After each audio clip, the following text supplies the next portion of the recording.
बहुत समय पहले की बात है। एक छोटे से गांव में एक किसान रहता था।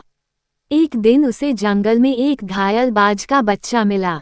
किसान ने उसे उठाया और अपने घर ले आया।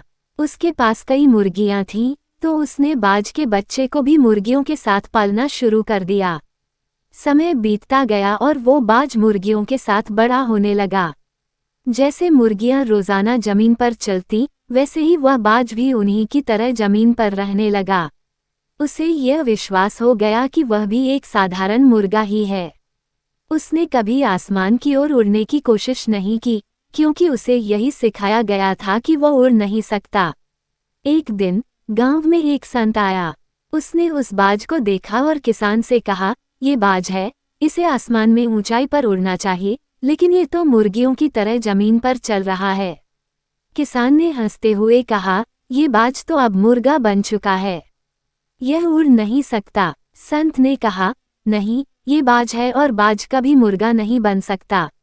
इसे बस अपनी शक्ति को पहचानने की जरूरत है। संत ने उस बाज को उठाया और उसे आसमान की ओर उछाल दिया। लेकिन बाज ने फिर से जमीन पर आकर मुर्गियों के साथ चलना शुरू कर दिया। संत ने कहा, इसे फिर से कोशिश करने दो। वो उसे एक ऊंची पहाड़ी पर ले गया और कहा, तुम बाज हो, तुम्हें आसमान में उड़ना है, न कि जमीन पर चलना। इस बार बाज ने अपने पंख फैलाए, लेकिन उसने फिर भी हिम्मत नहीं की। तभी संत ने उसे और भी ऊंचाई पर ले जाकर कहा, तुम आसमान के राजा हो, तुम पैदा हुए हो उड़ने के लिए। संत की बात सुनकर बाज ने एक बार फिर अपने पंख फैलाए और इस बार उसने पूरी ताकत से उड़ान भरी।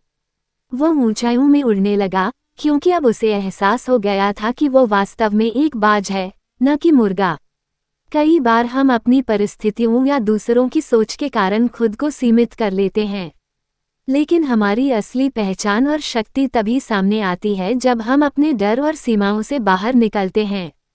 जीवन में कितनी भी कठिनाई हो, हमें हमेशा अपनी असली क्षमता को पहचानना चाहिए और उड़ान भरने से कभी पीछे नहीं हटना चाहिए।